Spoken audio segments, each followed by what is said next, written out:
Media service channel YouTube تے چلدا اے یزدان شہید میڈیا سروس چینل یوٹیوب تے چلدا اے یزدان شہید میڈیا سروس بلکہ محمد رسول اللہ کے امتی بن کر آئیں گے، امتی ہونے کی حیثیت سے آئیں گے اور نبی صلی اللہ علیہ وسلم کی دین کی طرف بلائیں گے۔ حضرت عیسیٰ دنیا میں آئیں گے، رسول اللہ کے دین کی تبلیغ کریں گے۔ یہ ہمارا ایمان ہے اس بات پر۔ پاکستان کے ایک حنفی عالم دین نے لکھا کہ حضرت عیسیٰ آئیں گے اور حضرت عیسیٰ آ کر حنفی ہوں گے اور حنفیت کی تبلیغ کریں گے۔ نبی کو بھی کیا بنا دیا ہے؟ نبی کو بھی حنفی بنا دیا ہے۔ آپ کو اور مجھے تو بنانا ہی ہے، ہمیں اور آپ کو تو بنانا ہی ہے، ظاہر بات ہے۔ جب نبی کو حنفی بنا دیا، اس نے یہ بات لکھی، مجھے عرب عالم دین کہتا ہے کہ یہ کیا ماجرا ہے؟ میں نے کہا بات یہ ہے کہ ہمارے پاکستانی بہت تیز ہیں، جو چاہے کر گزریں،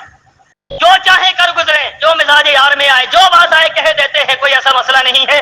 انشاءاللہ ایسے نہیں ہوگا۔ حضرت عیسیٰ آئیں گے، محمد رسول اللہ کے دین پہ ہوں گے، کسی کے کہنے سے کچھ نہیں ہوتا۔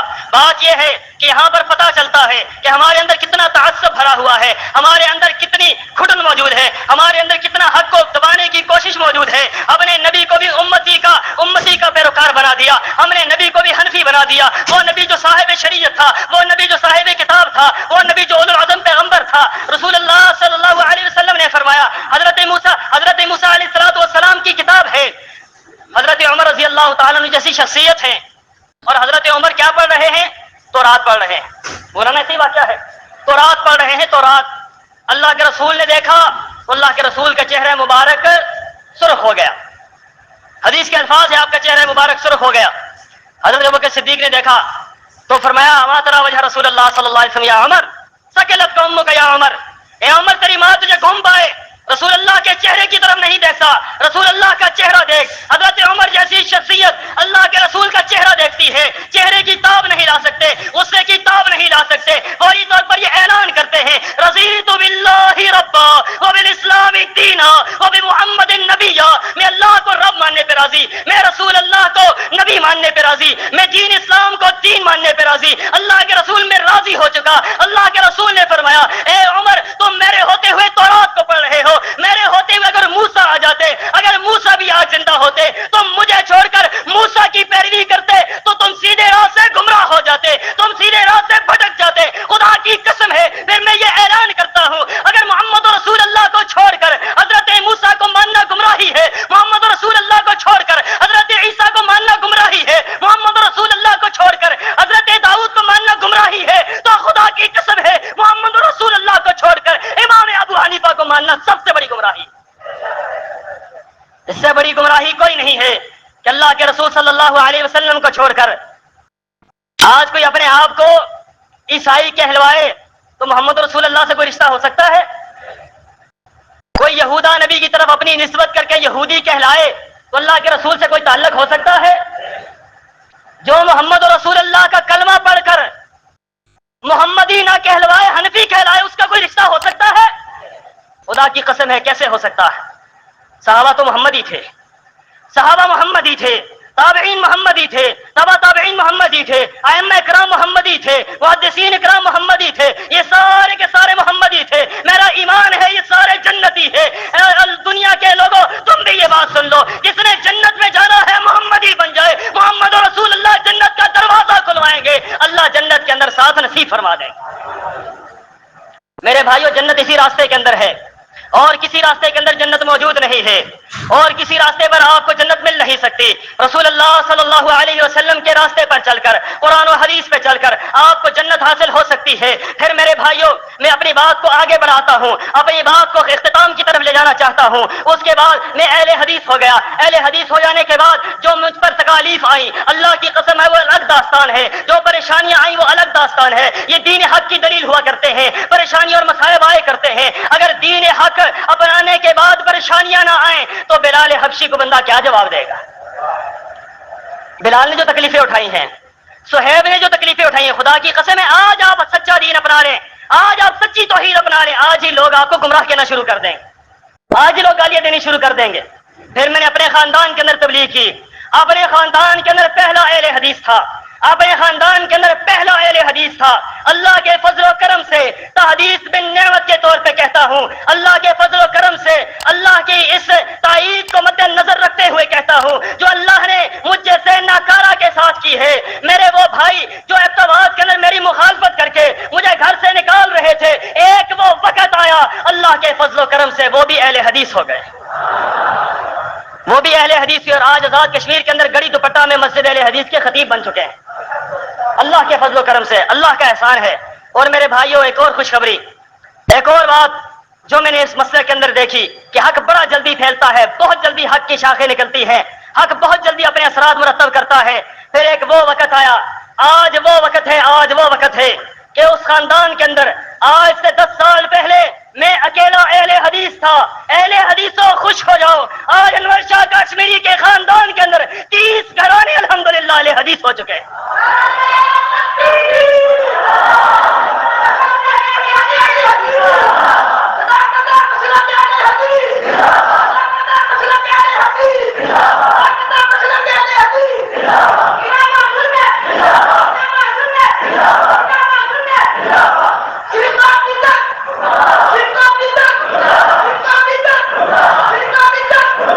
تو میرے بھائیوں, میں اپنی گزارش یہ کرنا چاہتا ہوں کہ رسول اللہ صلی اللہ علیہ وسلم جو دین دنیا میں لے کر آئے وہ دین قرآن اور حدیث کا نام ہے.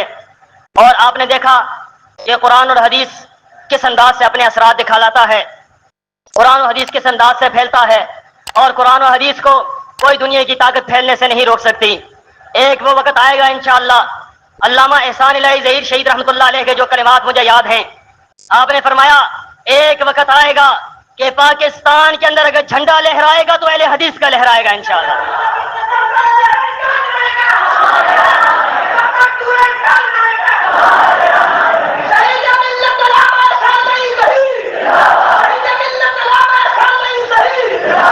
انشاءاللہ اللہ کے فضل و کرم سے.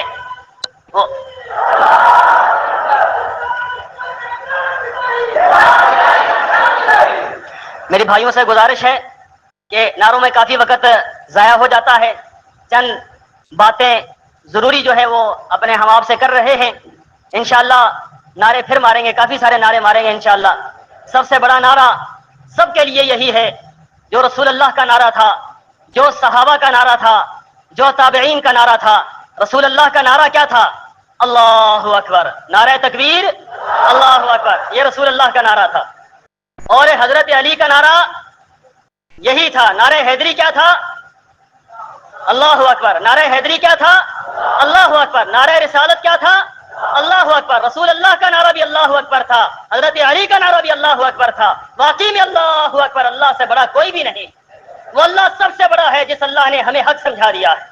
اہل حدیثوں تمہیں مبارک ہو, اہل حدیثوں تمہیں مبارک ہو, خدا کی قسم ہے اگر ہم اہل حدیث نہ ہوتے آج کسی چوکٹ پہ گرے ہوئے ہوتے, آج ملنگوں کا روپ دھارا ہوا ہوتا, آج کسی کے تقلید کا پٹا پہنے ہوئے ہوتے, آج کسی کے در پہ جھکے ہوئے ہوتے, آج کسی قبر کی بٹی کھا رہے ہوتے, آج کسی عالم دین کے پاؤں کو چوم رہے ہوتے. قربان جائیں اللہ تیری ذات پر, تو نے ہم جیسے ناکارہ کو اپنے دین کے لیے قبول کیا ہے. اللہ تیرا لاکھ لاکھ شکر ہے, تیری ذات بہت بڑی ہے, تو نے ہم جیسے ناکارہ کو قبول کیا ہے. میرے بھائیوں, میں اس بات کی دعوت دیتا ہوں, دعوت فکر دے کر جا رہا ہوں, خدا را قرآن و حدیث کا مطالعہ کریں, قرآن و حدیث کو اپنی زندگیوں میں لے کر آئیں, قرآن و حدیث کی طرف لوگوں کو دعوت دیں, قرآن و حدیث کو لوگوں کو بتلائیں, قرآن و حدیث کو لوگوں کی طرف پھیلائیں. اللہ کی قسم ہے قرآن و حدیث کا اپنا انداز ہے, یہ لوگوں کو قرآن و حدیث کے قریب نہیں آنے دیتے, تب لوگ صحیح راستے کی صورتحال دیکھ نہیں سکتے. اس لیے میری آپ سے گزارش ہے آپ لوگوں کو قرآن و حدیث کی طرف لے کر آئیں, لوگوں کو دعوت دیں, وہ قرآن کا مطالعہ کریں, وہ حدیث کا مطالعہ کریں. انشاءاللہ جو قرآن کا مطالعہ کرے گا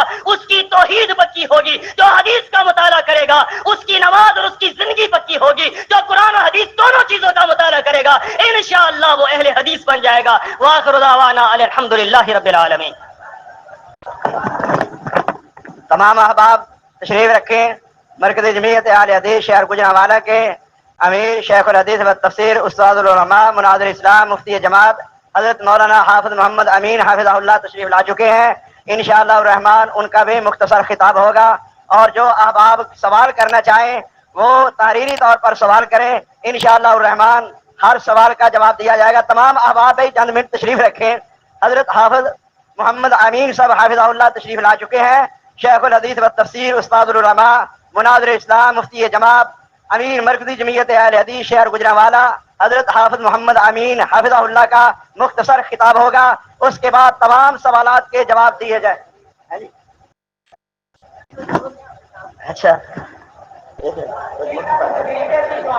اچھا، اب حضرت الامیر صاحب کے حکم کے مطابق حضرت علامہ سید عتیق الرحمان شاہ صاحب سوالات کے جواب دیں گے۔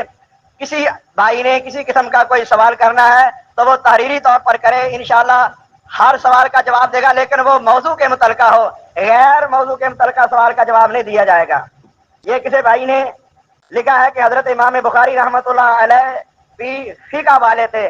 بھائی حضرت امام بخاری رحمۃ اللہ علیہ کی فقہ احادیث پر مبنی تھی، جتنی بھی فقہ حضرت امام بخاری رحمۃ اللہ علیہ کی ہے وہ احادیث پر مبنی ہے۔ اگر کسی حضرت امام بخاری سمیت امام ابو حنیفہ علیہ رحمت کی فقہ احادیث کے خلاف ہو، قرآن کی کسی آیت کے خلاف ہو، تو اہل حدیث اس کا کوئی پابند نہیں ہے۔ جیسا کہ علامہ سید عتیق الرحمان شاہ صاحب نے بتایا ہے کہ قرآن و حدیث کے مخالف کسی کی بات فقہ نہیں کہلا سکتی، فقہ قرآن و حدیث کا نام ہے، اور جو مروجہ فقہ کو لوگ کہتے ہیں یہ دین ہے، یہ دین نہیں ہے، اور قرآن و حدیث کا نچوڑ نہیں کہلا سکتی۔ میں مثال کے طور پر عرض کرتا ہوں، بعض لوگ کہتے ہیں جی فقہ قرآن و حدیث کا نچوڑ ہے۔ قرآن میں ہے والوالدات یرضعن اولادہن حولین کاملین، کہ اولاد والی عورتیں اپنی اولاد کو 2 سال تک دودھ پلائیں۔ فقہ کے اندر 2.5 سال کا مسئلہ لکھا ہوا ہے، یہ کون سی آیت کا نچوڑ ہے؟ اور یہی ایک مسئلہ کوٹ رنجیت شیخو پورہ کے اندر ایک قصبہ ہے، وہاں پہ دیوبندیوں کے مسجد کے صدر چودھری تاج الدین گجر، انہوں نے میرے ساتھ جو بات کی وہ تھی کہ فقہ کا ایک مسئلہ آپ قرآن و حدیث کے خلاف دکھائیں، ہم اہل حدیث ہو جائیں گے۔ میں نے یہی مسئلہ ان کے سامنے رکھا، اگر آپ ایک ہی مسئلہ فقہ کا قرآن سے ثابت کر دیں، میں دوبارہ جو ہے وہ اہل حدیث ہو جاؤں گا۔ وہ گیا شیخو پورہ کے علماء کے پاس، وہاں ایک ان کے عالم دین ہے، عبد الرشید صاحب ان کے نام ہے، انہوں نے کہا جی قرآن کریم میں 2.5 سال کا مسئلہ دودھ کا موجود ہے، حملہ و فصالہ 30 شہرا۔ میں نے کہا جی اس آیت کے اندر انہوں نے بددیانتی کی ہے، اس کا مسئلہ جو ہے حمل اور دودھ، یہ دونوں مدتیں اللہ نے اکٹھی بیان کی ہیں، کم از کم 6 ماہ کی حمل کی مدت ہے اور 2 سال دودھ کی مدت ہے۔ قرآن نے دونوں مدتیں اکٹھی بتا دی ہیں۔ یہاں تو فقہ کا کوئی مسئلہ ایسا ہے ہی نہیں ہے کہ قرآن کریم کے مطابق ہو، یہ تو تضاد ہے۔ اور تیسرے مقام پہ اللہ تعالیٰ نے قرآن کریم کے اندر یہ بتایا ہے وَفَصَالَهُ فِي عَامَيْنِ، کہ اس کا دودھ چلانا 2 سال کی مدت تک ہے۔ اور پھر یہ دیکھ کے کہتے ہیں جی فقہ قرآن و حدیث کا نچوڑ ہے۔ فقہ کی کتاب میں لکھا ہوا ہے کہ ایک بچہ پردیس میں ہے، بچی جو ہے اپنے ملک میں ہے، دونوں کا آپس میں نکاح ہو گیا ہے، ملاپ نہیں ہوا، بچہ پیدا ہو گیا ہے، وہ آدمی اس بچے کا انکار نہ کرے تو یہ بچہ حلالی ہے، حرامی کا فتویٰ لگ سکتا۔ یا یہ فقہ کو مانتے ہیں یہ قرآن و حدیث پہ فقہ مبنی ہے؟ یہ فتاوی میلاد مولانا اشرف علی تھانوی صاحب نے اپنی کتاب میں لکھا ہے کہ ہم مانتے ہیں کہ جنازہ میں فاتحہ پڑھنے کی حدیث صحیح ہے، لیکن حضرت امام ابو حنیفہ کی اجازت نہیں دیتے۔ خوشی کے موقع پر 2 رکعت نماز ادا کرنے کی حدیث ہے، لیکن امام صاحب اس کی اجازت نہیں دیتے۔ میں پوچھتا ہوں کیا یہ مسئلے کون سی حدیث کے نچوڑ ہیں؟ رسول اللہ صلی اللہ علیہ وسلم نے جی ٹھیک ہے، شاہ صاحب جواب دیتے ہیں، سوالوں کا جواب دیتے ہیں۔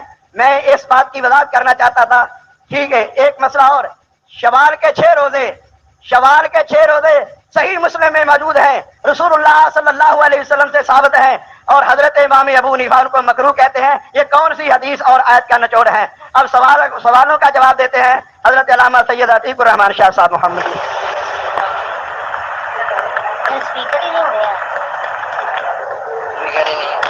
کر دوں یہ جو بار بار فرما رہے ہیں علامہ عتیق الرحمان شاہ صاحب، میں تو علامہ نہیں ہوں، طالب علم ہوں، مجھے طالب علم ہی رہنے دیا جائے تو یہ زیادہ بہتر ہے۔ جب بندہ علامہ بن جاتا ہے تو بعض اوقات بندہ جو ہے نا وہ بالکل اوپر اڑنے شروع کر دیتا ہے۔ ہم طالب علم ہی ٹھیک ہے، تو جب طالب علم رہیں گے تو علم کو حاصل کریں گے، ہر وقت اس کے محتاج رہیں گے۔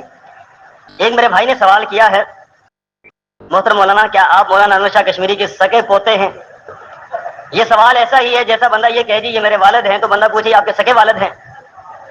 اس کا کوئی جواب میرے پاس نہیں. لکھ دیا ہے کہ پوتے ہیں، بات ختم ہوگی پوتے ہیں. اب اس میں یہ سوال جو ہے نا بڑا عجیب سے ہی نکلا ہے.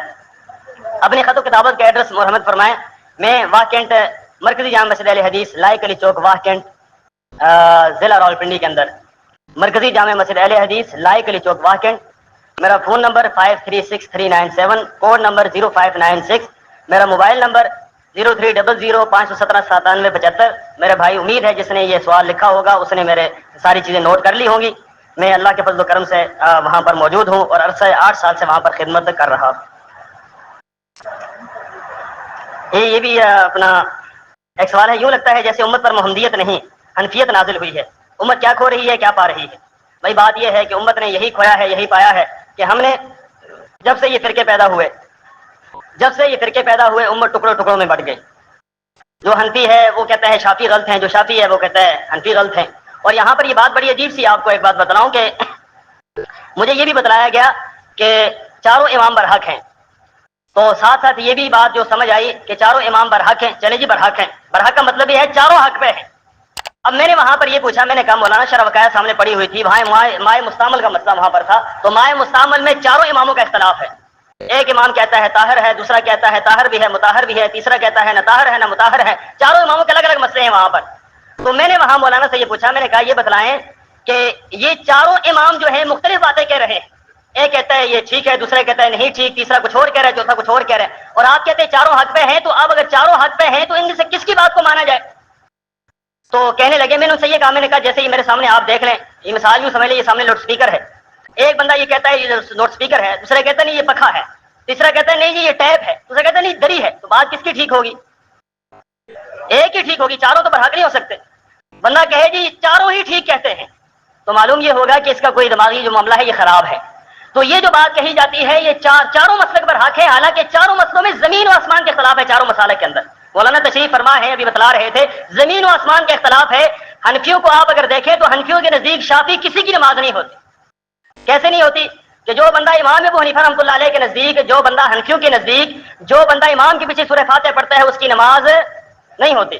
اور شافعیوں کے نزدیک، امام شافعی رحمۃ اللہ علیہ کے نزدیک جو شخص امام کے پیچھے سورہ فاتحہ نہیں پڑھتا اس کی نماز، ان کے نزدیک ان کی نماز نہیں ہوتی، ان کے نزدیک ان کی نماز نہیں ہوتی. ہیں دونوں حق پہ. یہ عجیب منطق ہے، ہیں دونوں حق پہ ہیں. تو یہ امت کے اندر جب سے یہ فرقے پیدا ہوئے تو امت ٹکڑے ٹکڑے ہو گئے. کوئی ادھر کھینچتا ہے اپنے آپ کو، کوئی ادھر کھینچتا ہے، تو امت کے اندر اختلاف پیدا ہوا. یہ اختلاف جو ہے یہ آگ کا گڑھا ہے. اللہ نے اس سے منع کیا، واعتصموا بحبل اللہ جميعا ولا تفرقوا. ہم سارے کے سارے مل کر ایک اللہ کی رسی قرآن و حدیث کو مضبوطی سے پکڑتے ہم کامیاب ہوتے. ہم نے مختلف فرقوں کے اندر اپنے آپ کو بٹا کر بہت ساری اپنی قوت کو پارا پارا کیا ہے. السلام علیکم شاہ جی، آپ کا کیا عبداللہ شاہ مدر آپ کا بھائی ہے؟ وضاحت فرمائیں. عبداللہ شاہ مدر میرے چچا زاد بھائی ہیں، سکے چچا زاد بھائی ہیں. ہم دونوں کراچی میں جامعہ فاروقیہ کے اندر کچھ عرصہ ساتھ پڑھتے رہے ہیں. اور بھائی ہونے کے ساتھ ساتھ میرا ایک اور رشتہ بھی ہے کہ ہم دونوں ہم زلف بھی ہیں، ایک جگہ سے ہم نے شادی کی ہے اور الحمدللہ ہر ہفتے کے بعد ملاقات بھی ہوتی ہے. اور یہاں پر ایک اور بات جو بڑی حیران کن آپ کو میں بتلاؤں کہ پسرور کے اندر ساتھیوں نے پروگرام رکھا. ہمارا خاندان کے اندر یہ معاہدہ تھا کہ آپ نے انور شاہ کشمیری کے نام کو استعمال نہیں کرنا، یعنی کہ یہ نہیں کہنا کہ آپ انور شاہ کشمیری کے پوتے ہیں.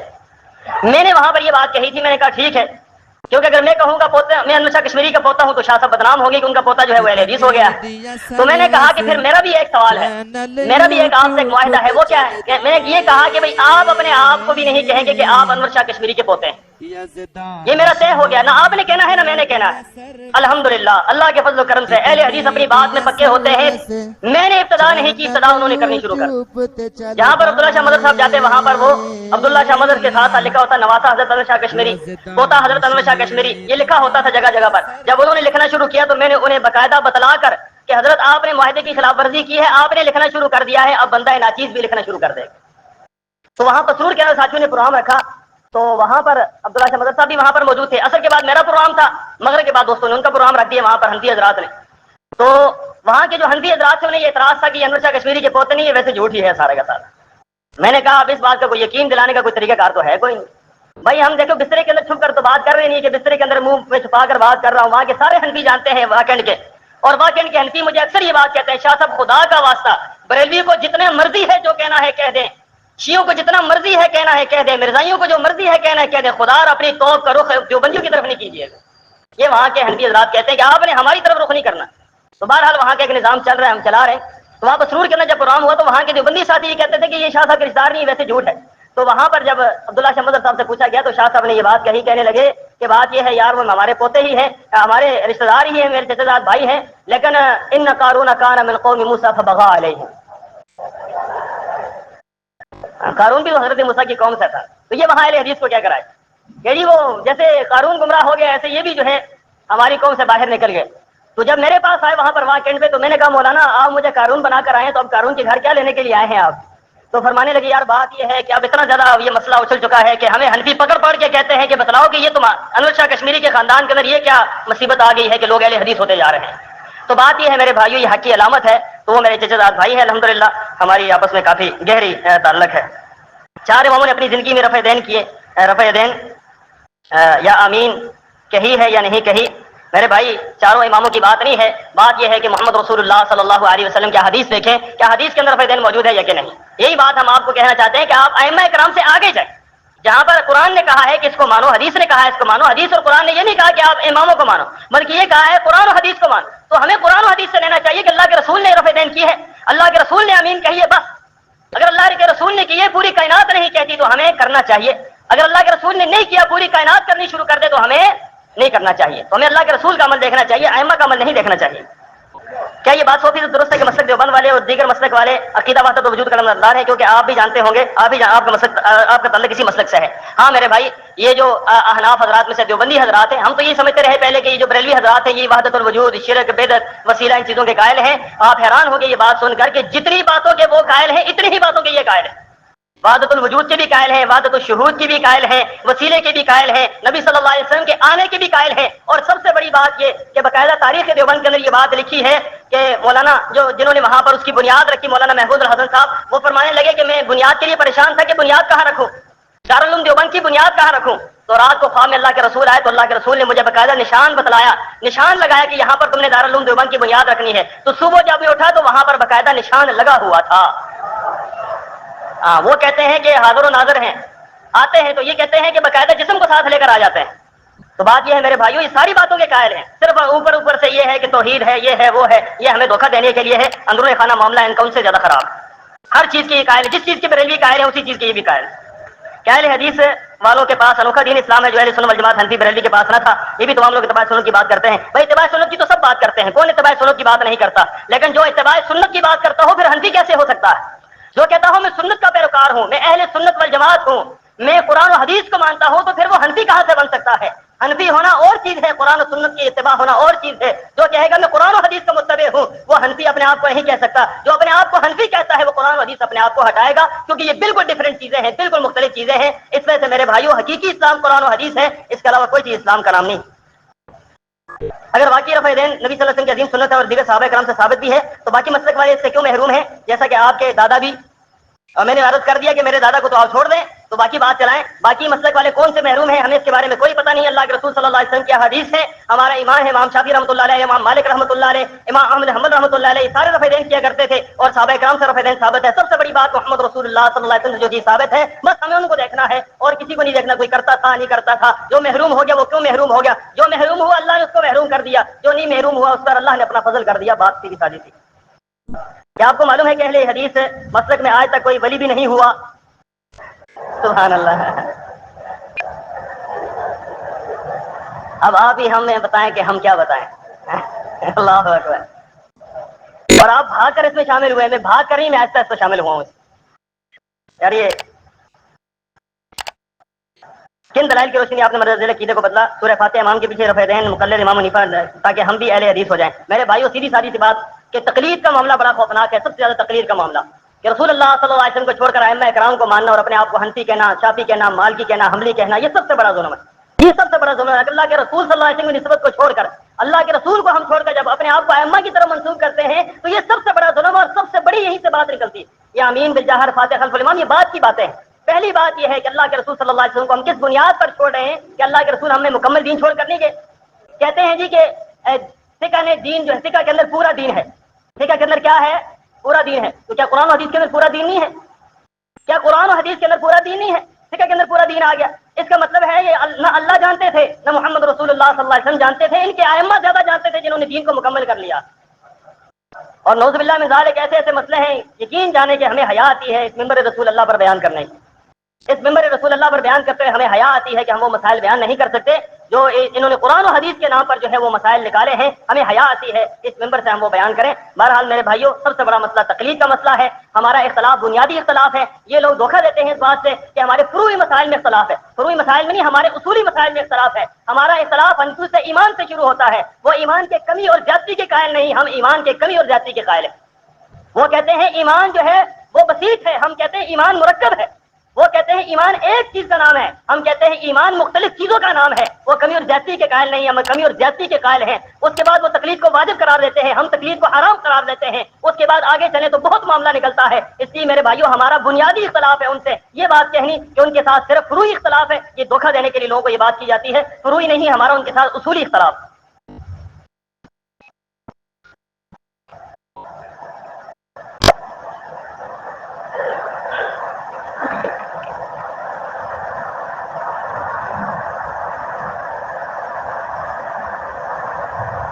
قرآن لکھا ہے کہ جب قرآن پڑھا جائے تو خاموش رہو کہ تم پر رحم کیا جائے. اور حدیث میں ہے کہ امام کے پیچھے سورہ فاتحہ پڑھو, سورہ فاتحہ نہ پڑھے تو نماز نہیں ہوتی. بات یہ ہے میرے بھائیوں, قرآن پاک میں اللہ نے فرمایا ہے وَإِذَا قُرِئَ الْقُرْآنُ فَاسْتَمِعُوا لَهُ وَأَنصِتُوا لَعَلَّكُمْ تُرْحَمُونَ. سب سے پہلا اصول تفسیر ہے. تفسیر کا اصول ہے کہ قرآن کی تفسیر ہمیشہ قرآن سے ہوتی ہے. تو قرآن پاک کی اس آیت کا جواب قرآن کے اندر موجود ہے. وَقَالَ الَّذِينَ كَفَرُوا لَا تَسْمَعُوا لِهَذَا الْقُرْآنِ وَالْغَوْا فِيهِ لَعَلَّكُمْ تَغْلِبُونَ. کافر کہتے تھے قرآن نہ پڑھو, قرآن نہ سنو, لا تسمعوا لهذا القرآن, قرآن نہ سنو, والغوا فیہ, شور غل کرو, لعلکم تغلبون, تاکہ تم غالب رہو. یہ کافر کہتے تھے. یہ کون کہتا تھا؟ کافر کہتے تھے. اور کافر یہ بات اس لیے کہتے تھے تاکہ شور غل ہو تو قرآن نہ سنائی دیا جائے کسی کو, تو کوئی ہدایت کی طرف آئے نا. اس بات کا جواب اللہ نے یہاں پر دیا ہے. اس بات کا جواب اللہ دیتے ہیں کہ وَإِذَا ایک ایک اس کی بات ٹیلی کرتی ہے, ایک ایک بات, ایک ایک آیت, ایک ایک حرف اس کا مل رہا ہے. وَإِذَا قُرِئَ الْقُرْآنُ, وہاں کہا ہے وَقَالَ الَّذِينَ كَفَرُوا لَا تَسْمَعُوا, یہاں کہا گیا وَإِذَا قُرِئَ الْقُرْآنُ فَاسْتَمِعُوا لَهُ, قرآن پڑھا جائے تو سنو, وَانصِتُوا, خاموش رہو, لَعَلَّكُمْ تُرْحَمُونَ, تاکہ تم پر رحم کیا جائے, تاکہ تم پر رحم کیا جائے. قرآن کی تفسیر خود قرآن بیان کر رہا ہے کہ یہ کافروں کی بات ہی اس کو اللہ نے رد کیا. اور میرا اس بات پر ایمان ہے, میرا اس بات پر ایمان ہے کہ جب اللہ کے رسول قرآن پڑھتے تھے صحابہ کرام شور نہیں کرتے تھے. صحابہ کرام شور, جو خاموش ہو سے کیا کہا جاتا ہے, خاموش ہو جاؤ. جو خاموش ہو سے کیا کہ صبح فجر کی نماز پڑھنے کے لیے آپ مساجد میں ہیں, صبح آپ چلے جائیں کسی مسجد میں, آپ جا کر وہاں پر تجربہ کر لیں کہ ادھر سے فجر کی نماز ہو رہی ہوتی ہے, ادھر سے سنتے پڑھ رہے ہوتے ہیں. تو کہاں گی وَإِذَا قُرِئَ الْقُرْآنُ فَاسْتَمِعُوا لَهُ, کہاں گئی؟ ادھر سے قرآن کہہ رہا ہے چپ کرو, ادھر سے وہ قرآن پڑھ رہا ہے, وہ آیتیں بھی پڑھ رہے ہیں, وہ جلدی جلدی. اور یہاں تک انہوں نے مسئلہ گھا ڈالا کہ اگر تمہیں یہ تمہیں یقین ہو کہ تم اتحیات کے اندر بھی پہنچ جاؤ گے تو تم جلدی جلدی کر کے اتحیات پہ پہنچ جاؤ. اور یہ واقعی میں 120 کی سپیڈ سے پھر نماز پڑھتے ہیں. پیچھے آپ دیکھ لیں, بیچارے کھڑے ہوتے ہیں, ابھی امام سورہ فاتحہ نہیں ختم کی ہوتی کہ انہوں نے پوری نماز ختم کی ہوئی ہوتی. حنفی اس پر عمل نہیں کرتے, حنفی خود اس آیت پر عمل نہیں کرتے. اگر یہ آیت مسلمانوں سے خطاب ہے, اگر اس آیت کا نماز کے ساتھ تعلق ہے تو حنفی تو خود اس پر عمل نہیں کرتے. دوسری بات یہ ہے کہ آپ اور میں بعض اوقات ہم لیٹ بھی ہو جاتے ہیں. امام سورہ فاتحہ پڑھ رہا ہے, امام سورت پڑھ رہا ہے, ہم آئے ہیں باہر سے, اب ہم کہتے ہیں کیا اللہ اکبر. امام سورہ فاتحہ, امام سورت پڑھ رہا ہے, ہم کیا کہہ رہے ہیں اللہ, تکبیر تحریمہ کہنی تو ضروری ہے, اس کے بغیر تو نماز میں داخل نہیں ہو سکتے. ہم باہر سے آتے ہیں, ہم کہتے ہیں اللہ اکبر, قرآن کہتا ہے خاموش رہو. ہم اللہ اکبر کہہ سکتے ہیں؟ نہیں کہہ سکتے. بندہ نماز کے اندر داخل ہی نہیں ہو سکتا, بندہ نماز کے اندر داخل ہی نہیں ہو سکتا. تو میں اس میں سارے داخل ہوتے ہیں. اب تیسری بات یہ ہے کہ آپ نے دیکھا ہوگا مدارس کے اندر بچے پڑھتے ہیں, مدارس کے اندر بچے پڑھتے نہیں پڑھتے مدارس کے اندر نا, تو ایک کلاس کے اندر 20 25 30 بچے ہوتے ہیں قرآن پڑھنے والے. سارے بچے جو ہیں وہ پڑھ رہے ہوتے ہیں قرآن, سارے بچے قرآن, یہ بھی قرآن پڑھ رہا ہے, وہ بھی پڑھ رہا ہے, وہ بھی پڑھ رہا ہے, وہ ایک دوسرے کی آواز سنائی نہیں دیتی. تو ان بچوں کے بارے میں کیا خیال ہے؟ سارے کافر ہو گئے. ہاں قاری صاحب سب کو کہتے ہیں اچھی پڑھ, گلا کھول کے پڑھ. تو کیا خیال ہے ان بچوں کے بارے میں؟ کیا ہوا ہونا پھر یہ چاہیے, اگر حنفی کہتے ہیں اس سے خطاب مسلمانوں کو ہے, یا اس سے خطاب یہ نماز کے لیے ہے, تو پھر ہونا یہ چاہیے کہ ایک استاد ہو اور ایک طالب علم, ایک استاد اور ایک طالب علم ہو. یہ 30 40 طالب علموں کو لے کے بیٹھے ہوتے ہیں اور پھر کہتے ہیں زور زور سے پڑھو. تو اس آیت پر عمل کہاں سے کرتے ہیں؟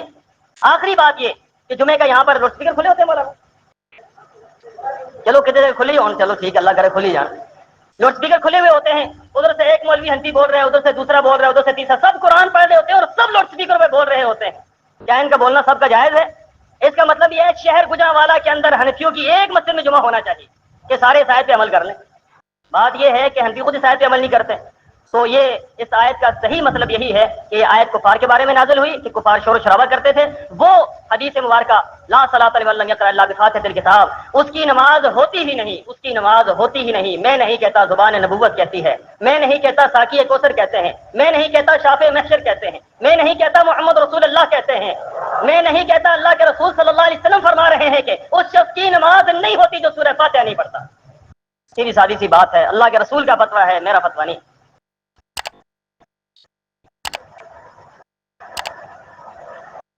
سوال ختم ہو گئے. اور بات عرض کر دوں کہ اس کے علاوہ جو بھائی بھی، میں یہیں پر ہی ہوں اللہ کے فضل و کرم.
آج نہیں جاؤں گا، یہیں پر ہی ہوں. کسی بھائی کو کوئی اشکال ہو، کوئی مسئلہ ہو تو مجھ سے رابطہ کر سکتا ہے. میں نے اپنا ایڈریس وغیرہ بھی بتلا دیا ہے.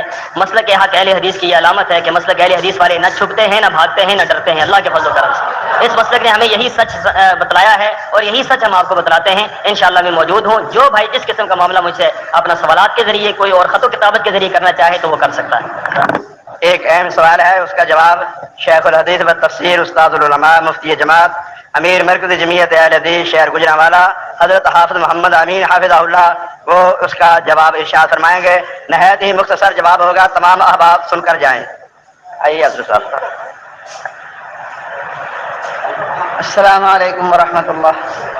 الحمد للہ وسلام علی عبادہ الذین اصطفیٰ واشهد ان لا اله الا الله وحده لا شريك له واشهد ان محمدا عبده ورسوله. اما بعد فاعوذ بالله السميع العليم من الشيطان الرجيم من همزه ونفخه ونفسه. يؤتي الحكمة من يشاء ومن يؤت الحكمة فقد أوتي خيرا كثيرا. حضرات، باتیں تو ماشاءاللہ کافی تفصیل سے ہو گئی ہیں. میں دو باتوں کی تھوڑی سی وضاحت کرنا چاہتا ہوں. یہ جو کہا جاتا ہے چاروں مذہب برحق ہیں، یہ کس وجہ سے کہا جاتا ہے؟ ذرا آپ کے ذہن میں بھی ایک غلط فہمی ہے، اس کو دور کر لیں. ایسے ہی فقہ کسے کہا جاتا ہے؟ یہ دو باتیں میں آپ کے سامنے چند الفاظ میں بیان کروں گا. یہ جو کہا جاتا ہے نا چاروں مذہب برحق ہیں، اس کا یہ مطلب نہیں ہے کہ سارے لوگ ہر مذہب کو، ہر مسلک کو حق سمجھتے ہیں، بلکہ یہ ایک خاص تقلیدی ذہن کا نتیجہ ہے. اور آپ کتابیں پڑھیں تو آپ کو بڑی کثرت سے یہ بات آپ کو ملے گی کہ عام آدمی کے لیے حدیث پر عمل کرنا جائز نہیں. ہاں، اگر وہی بات اس کو کسی امام کے ذریعہ ملے پھر وہ اس پر عمل کر لے تو وہ جائز ہے. اس لیے یہ کہا جاتا ہے کہ چاروں مذہب برحق ہیں. اگر کوئی شخص اس وجہ سے کسی حدیث پر عمل کرتا ہے کہ وہ محمد رسول اللہ صلی اللہ علیہ وسلم کا ارشاد ہے یا عمل ہے تو یہ اس کے لیے جائز نہیں. اس کو پہلے کسی نہ کسی کا مقلد ہونا پڑے گا، اس کے بعد وہ اس پر عمل کرے. یعنی یہ اختلاف نہیں ہے کہ رفع الیدین کرنا جائز ہے یا ناجائز ہے. بلکہ وہ کہتے ہیں کہ اگر آپ کسی امام کی تقلید کر کے رفع الیدین کر لیتے ہیں تو پھر ٹھیک ہے، آپ کو ثواب ملے گا۔ اگر آپ اس لیے رفع الیدین کرتے ہیں کہ محمد رسول اللہ صلی اللہ علیہ وسلم کی سنت ہے تو یہ ٹھیک نہیں۔ آپ اس لیے رفع الیدین کریں کہ ہم امام شافعی کے مقلد ہیں تو پھر ٹھیک ہے۔ آپ اس لیے رفع الیدین کریں کہ ہم امام مالک کے مقلد ہیں پھر ٹھیک ہے۔ ہم امام احمد بن حنبل کے مقلد ہیں پھر ٹھیک۔ یہ ایک خاص نظریہ ہے تقلیدی، جس کی بنیاد پر یہ بات کہی جاتی ہے کہ پہلے آپ مقلد بنیں پھر آپ جو مرضی عمل کر لیں۔ گویا کہ یہ وہ ایک نئی چیز اسلام کے اندر داخل کی گئی ہے جس کا وجود قرون اولیٰ میں نہیں تھا۔ ہم سیدھے سادے مسلمان ہیں، اشہد اللہ الہ الا اللہ اشہد ان محمد رسول اللہ پڑھنے والے ہیں۔ ہر ایک کا تعلق محمد رسول اللہ صلی اللہ علیہ وسلم کے ساتھ ہے مسلمان کا۔ لوگ کہتے ہیں جی ہم نے دیکھا ہے، تاریخ کی کتابیں پڑھی ہیں، طبقات شافعیہ بھی ہیں، مالکیہ بھی ہیں، حنبلیہ بھی ہیں اور حنفیہ بھی ہیں، لیکن غیر مقلدیہ کوئی نہیں۔ تو میں ان کو کہا کرتا ہوں کہ آپ مجھے یہ بتائیں کہ یہ سارے طبقات جن ائمہ کرام سے شروع ہوئے ہیں وہ ان میں سے کس طبقے کے تھے؟ ان سے پہلے جو لوگ تھے وہ کس طبقے کے تھے؟ تو اصل بات جو ہے نا وہ مسائل کا اختلاف کم ہے۔ اصل بات یہ ہے اور فرق یہ ہے کہ اللہ وحدہ لا شریک نے انسانی فطرت کی کمزوریوں کو سامنے رکھتے ہوئے اس بات کو تسلیم کیا ہے کہ اختلاف ہو سکتا ہے انسانوں میں، لیکن اختلاف پر اڑ جانا، اصرار کرنا، اسے بڑھانا، دھڑے بندی کرنا اور پارٹی بازی کر کے آگے بڑھنا، پھر اپنے دھڑے کی بات کرنا، یہ ہے خلاف شریعت۔ اللہ تعالیٰ نے اس صورت میں ہمیں چونکہ پوری رہنمائی کی ہے، کامل اور مکمل دین دیا ہے، تو اس میں ایک رہنمائی کی ہے ان تنازعتم فی شیء فردوہ الی اللہ والرسول، کہ جس مسئلہ میں بھی آپ میں اختلاف ہو جائے آپ اس کے اختلاف کو ختم کرنے کے لیے، اسے حل کرنے کے لیے کتاب و سنت کی طرف لوٹائیں۔ ہمارا اور مقلدین کا اختلاف یہ ہے اصل کہ وہ کہتے ہیں اختلافی مسائل کا حل ائمہ سے تلاش کرو، ہم کہتے ہیں اختلافی مسائل کا حل اللہ نے جو دستور بنایا ہے اس کے مطابق تلاش کرو۔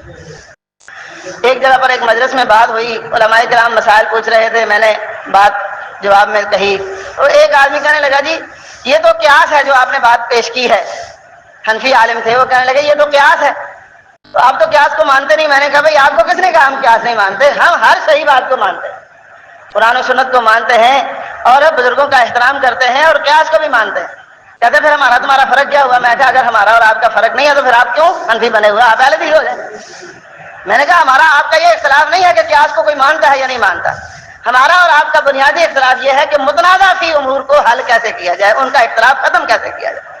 تو اختلافی مسائل کا اختلاف ختم کرنے کا جو دستور اللہ نے دیا ہے وہ ہے کہ ردوہ الی اللہ والرسول۔ اور مقلدین چاہے وہ کسی بھی مکتبہ فکر سے تعلق رکھتے ہوں، ان کا خیال یہ ہے کہ نہیں، اختلافی مسائل حل کرنے کے لیے ائمہ کی طرف رجوع کریں۔ تو یہ فرق کتنا واضح ہے، ایک چیز کو اللہ نے پسند کر کے اسے دستور بنایا ہے، دوسری لوگوں کی اپنی پسندیدہ ہے۔ اس لیے یہ جو کہا جاتا ہے نا چار مذہب برحق ہیں، اس کی بنیاد یہ ہے۔ تو یہ بہت بڑی گمراہی ہے، اس لیے کہا جاتا ہے کہ تقلید سے بھاگو، یہ گمراہی ہے۔ اور دوسری بات فقہ کے متعلق وہ بھی یاد رکھیں، ہمارے یہاں بھی بعض افراد بڑے جذباتی ہیں اور وہ کبھی کبھی مقابلے میں فقہ پر ایسی تنقید شروع کر دیتے ہیں کہ گویا کہ فقہ جو ہے وہ کوئی ایسی انہونی چیز ہے یا گندی اور خبیث چیز ہے کہ جس پر ضرور تنقید کرنی چاہیے۔ حالانکہ میں آپ کو بڑے صاف لفظوں میں بات بتا دیتا ہوں، اگر دو لفظی بات سمجھنا چاہیں تو وہ ہے الفقہ معرفۃ الہدی بدلیلہ ما ذاک والتقلید یستویان۔ جب تک تقلید ہو اس وقت تک فقہ ہوتی ہی نہیں، یہ بات یاد رکھیں۔ فقہ کا معنی کیا ہے؟ بات دلیل کے ساتھ پیش کرو۔ الفقہ معرفۃ الہدی بدلیلہ، جو بات بھی پیش کرو وہ دلیل کے ساتھ پیش کرو، اس کا نام ہے فقہ۔ اسی لیے کہا جاتا ہے امام بخاری کی فقہ اس کے تراجم میں ہے۔ اس لیے یہ تمام اصولی کتابوں میں بات تعریف کے انداز میں واضح طور پر لکھی ہے۔ میرے خیال میں میں نے عام فہم انداز میں آپ کو بات سمجھائی ہے کہ جس بات کی دلیل ہو وہ ہوتی ہے فقہ، اور جو بلا دلیل بات ہو وہ فقہ نہیں ہوتی، وہاں تقلید ہوتی ہے۔ اس لیے یہ بھی ایک ڈنڈورا پیٹ کر لوگوں نے غلط انداز اختیار کیا ہے کہ لوگوں کی جعلی باتیں، لوگوں کی اپنی بنائی ہوئی باتیں، لوگوں کی طرف سے اپنے گھڑے ہوئے فرضی مسائل اور فتنے جو ہیں ان کو لوگوں نے فقہ متعارف کروا لیا ہے اور ہم لوگوں نے اس کو تسلیم کر لیا ہے کہ یہ فقہ ہے۔ حالانکہ فقہ صرف وہ بات ہے جس کی دلیل ہو قرآن و سنت سے۔ الفقہ معرفۃ الہدی بدلیل، عمل سے تعلق رکھنے والے عمل شرعی دلیل کے ساتھ وضاحت کرنا، دلیل پیش کر کے اس کو ثابت کرنا، اس کا نام ہے فقہ یا فقاہت، یہ بھی آپ اپنے ذہن میں رکھ لیں. یہ حنفیوں کی کتابوں کو فقہ نہیں کہا جاتا، یہ بات اپنے ذہن میں بٹھا لیں. ہم سمجھتے ہیں شاید حنفیوں کی کتابیں فقہ ہیں. قرآن مجید فقہ ہے، حدیث فقہ ہے، صحیح بخاری شریف فقہ ہے. اس لیے یہ بات بھی اپنے ذہن میں آپ بٹھا لیں. ایک پہلی بات کہ وہ چاروں مذہب اس مذاہب کے اوپر حاضر کس بنیاد پر کہتے ہیں، اور یہ کہ فقہ حنفیوں کی کتابوں پر اس لفظ کا بولنا ٹھیک نہیں ہے. فقہ کا لفظ صرف اس چیز پر بولا جا سکتا ہے جو دلیل کے ساتھ یعنی قرآن و سنت سے ثابت ہے. اور اصل ہمارا اختلاف کیا ہے کہ ہم اختلافی مسائل کو اللہ کے بتائے ہوئے طریقے کار کے مطابق حل کریں گے، جبکہ دوسرے لوگ فی الحال اس کو ماننے کے لیے تیار نہیں. لیکن ایک وقت آئے گا سارے لوگوں کو اس کی طرف رجوع کرنا پڑے گا انشاءاللہ.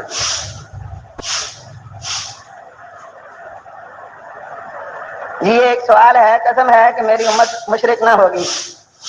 نبی اکرم صلی اللہ علیہ وسلم سے ایسے الفاظ مسلم شریف میں چھوڑ کر کسی کتاب میں بھی موجود نہیں ہے. یہ غلط ہے. صرف نبی پاک صلی اللہ علیہ وسلم کے پاس چند صحابہ کرام بیٹھے ہوئے تھے تو اس وقت نبی اکرم صلی اللہ علیہ وسلم نے فرمایا تھا کہ مجھے آپ کے متعلق یہ خطرہ نہیں کہ آپ مشرک ہو جائیں گے. یہ صحابہ کرام کے متعلق نبی اکرم صلی اللہ علیہ وسلم نے بات کہی تھی. امت میں شرک تھا تو اس کو بچانے کے لیے ہی تو محمد رسول اللہ صلی اللہ علیہ وسلم مبعوث ہوئے تھے. جتنی دیر تک قوم میں شرک نہیں آیا اللہ تعالیٰ نے کوئی رسول صاحب کتاب نہیں بھیجا. اور سارے رسول جو ہیں ان کی بعثت کا مقصد لوگوں کو شرک سے بچانا اور اللہ کی توحید کی طرف لانا ہے. ہاں جی کیا بات.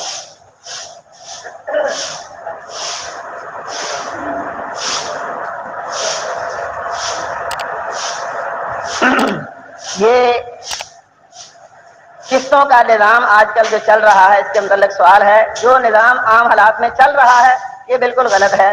شریعت اسلام نے کاروبار کرنے کے سارے اصول بتائے ہیں. ان کے مطابق کسی بھی چیز کے ریٹ طے کرتے وقت دو قیمتیں مقرر کرنا یہ جائز نہیں ہے. اگر ایسی صورت نہ ہو تو پھر جائز ہے ایک قیمت مقرر ہو، اس میں کمی بیشی نہ ہو.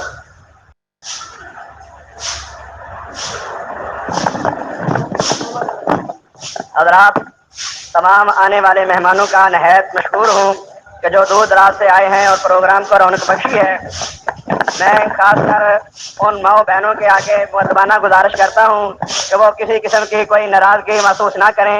ان کو عزیز بھائیو السلام علیکم ورحمۃ اللہ. جیت علماء کرام کی میڈیا سروس چینل یوٹیوب تے چلدا اے یزدان شہید میڈیا